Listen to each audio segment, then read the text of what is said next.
আজকে আলমারিটা গুছাতে গুছাতে হঠাৎ আমার দাদি শাশুড়ির কথা মনে পড়ে গেল। এই শাড়িগুলো দেখে, এই শাড়িগুলো অনেক পুরাতন, প্রায় 25 থেকে 30 বছর আগের এই শাড়িগুলো। কিন্তু আপনারা বলতে পারেন এগুলো দেখানোর কি আছে। তো এই শাড়িগুলো দেখে আমার তার কথা অনেক মনে পড়ে গেল। সে আমাকে অনেক ভালোবাসতো। আসলেই দাদি শাশুড়ি অনেক ভালো ছিল। আমার মেয়ে শাড়িগুলো নিয়ে হাতাচ্ছে আর বলছে আমি এই শাড়িগুলো পরবো একটু। তাকে বের করে দিলাম শাড়িগুলো। তো শাড়ি পরে সে একটু ঢং করছে, তার বড় মার শাড়ি। তো আমার দেখুন না, সে শাড়িগুলো একটা একটা করে এখানে রাখছে, এইগুলো গুছাচ্ছে, বলছে দাও আমাকে আমি একটা পরি। তো আমি বললাম কি ঠিক আছে নাও। এই যে শাড়িগুলো পরে একটা একটা করে দেখছে।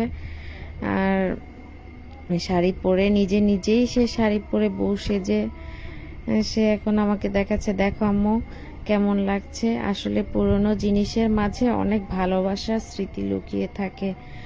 তো এখানে আমি মাছ ভাজি বসিয়ে দিয়েছি, পাঙ্গাস মাছ দিয়ে আলু দিয়ে রানবো। তো শুরুতে আমি দাদি শাশুড়ির কথা বলে ফেলেছি।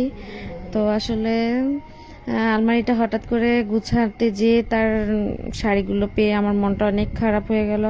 আসলে পরিবার এমন একটি বন্ধন যেখানে প্রতিটি সদস্যই মূল্যবান এবং গুরুত্বপূর্ণ। প্রতিটি সদস্য পরিবারের সৌন্দর্য ও শক্তির অংশ। যদি পরিবারের কেউ দূরে চলে যায় বা সম্পর্কের বন্ধন কোনো ফাটল সৃষ্টি হয়, তাহলে সেই পরিবারের একতা ও সজীবতা নষ্ট হয়ে যায়। একে ঠিক মুক্তমালার সাথে তুলনা করা হয়েছে, যেখানে প্রতিটি মুক্ত একে অপরের সঙ্গে বাঁধা থাকে। একটি মুক্ত যদি খুলে যায় তবে সারা মালার সৌন্দর্য কমে যায়। তাই পরিবারের প্রত্যেকের ভালোবাসা, সমর্থন ও যত্নে পরিবারে একতা টিকে থাকে। আমাদের সকলেরই উচিত পরিবারের প্রতিটি সদস্যকে সম্মান, ভালোবাসা এবং যত্নে বেঁধে রাখা।